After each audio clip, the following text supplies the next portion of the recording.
What is up, everybody? Hey, my name is Ryan, and I am a pastor here in Elk River, Minnesota, the greatest city in all of Minnesota. You know it's true. Hey, and welcome to our Reflections podcast.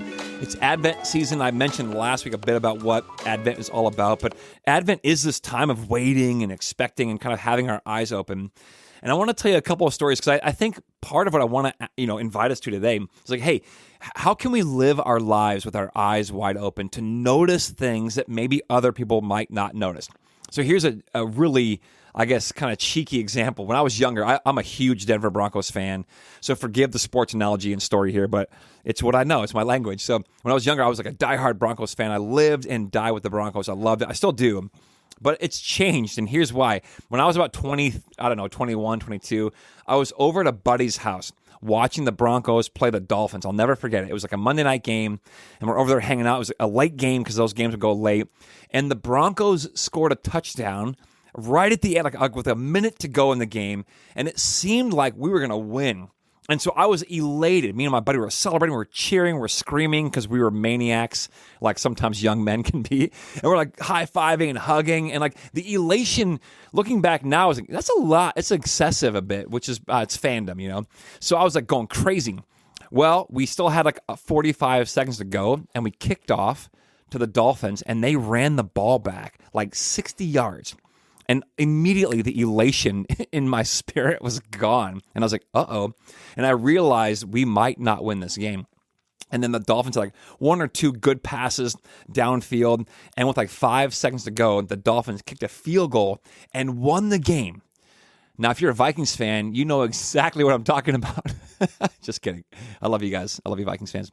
But yeah, I was devastated. And this is like week 12. It wasn't like a playoff game or the Super Bowl. It was like week 12, at home against the Dolphins. But I left that night like depleted. I'm not kidding. I'm not exaggerating. I drove home and I was like, I am like not in a good way. And I had this moment like of awakening where I was like, what on earth just happened? The high I felt when the Broncos, this team whom I don't know any of these guys, they're playing miles away from where I was. None of them know me. I'm not related to any of these guys. I don't pay their salaries. We're not friends. But I'm like so invested in this team. And I'm not here to critique sports fandom. I'm just saying it was kind of weird how elated I got. And then when they lost, I was so devastated. It ruined my night. And I was driving home like, why am I so upset about this game and this team? And look, again, I think fandom and loyalty is great, but I was like, personally, I was struck by the fact that I was so overwhelmed, up and down emotional. Like, what is my problem? And I'll tell you, what I noticed in that moment was, this is not healthy for me. And it was that moment where like it began to sort of wane a bit. Now I still love the Broncos. I cheer for them, but it took me probably 20 more years to like just begin to let go of this unhealthy attachment I had to this team that doesn't know me from anybody, and vice versa. And I still cheer for them. I love it. But like my point is that I noticed how bizarrely this thing affected me. Okay, so I heard another story by Josh Duhamel. He's a famous actor, and he was on this podcast talking about his relationship with alcohol. And he was like, this is what he said. I think Josh Duhamel's like 50 now. He goes, I've noticed that I have this unhealthy attachment to alcohol. He goes, because I'd come home, from work or whatever, and like 3 o'clock in the afternoon, I'd have a vodka and Red Bull. And I was like, dang, bro, at 3 in the afternoon? Because then I'd have one more at 5 o'clock, and I'd have one more 8 o'clock, 9 o'clock. He had like 4 or 5 of these every night. I was like, one, how do you have a Red Bull that late at night and not be jacked up the next day? But also, I had all these vodka Red Bulls every day. And he's like, and I thought to myself, after 50 years, I'm like, this is not a healthy attachment to this drink. And so he began to dial it back, and he goes, now I'm down. I might have 1 or 2 a night. I'm like, that still seems like a lot of vodka Red Bull. But my point is, he noticed after all these years that he's got this unhealthy attachment to vodka and Red Bulls. Now, listen, is being a fan of a sports team good or bad innately? I don't think so. I don't know. It's not like it's anything. That's like asking, are clouds good or bad? Is having a drink after work a good or a bad thing innately? I don't know. I don't know. I do know, though, that both of those things can get out of whack quickly. And so here's what I think. I want to invite you just to take stock and notice in your life, I don't know, today, tomorrow, in the weeks, and maybe especially during Advent, what are the things in your life that just seem a bit out of whack?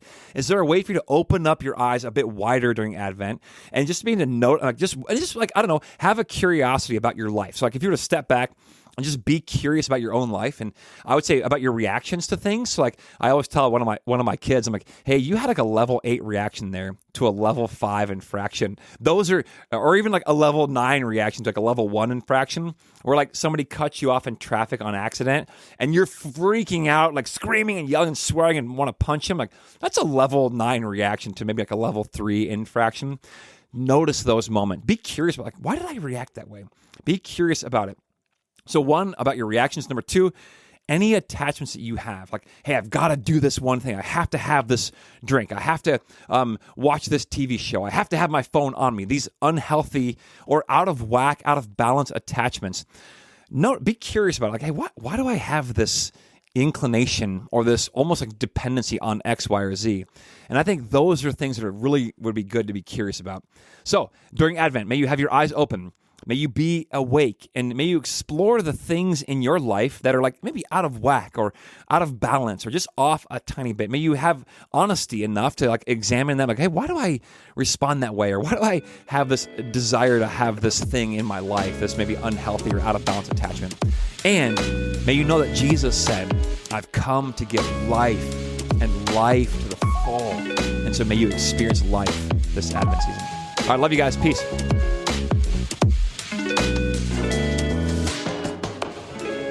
Hey, if you enjoy this show, I'd love to have you share it with some friends. And don't forget, you are always welcome to join us in person at Central in Elk River at 8:30, which is our liturgical gathering, or at 10 o'clock, our modern gathering. Or you can check us out online at clcelkriver.org. Peace.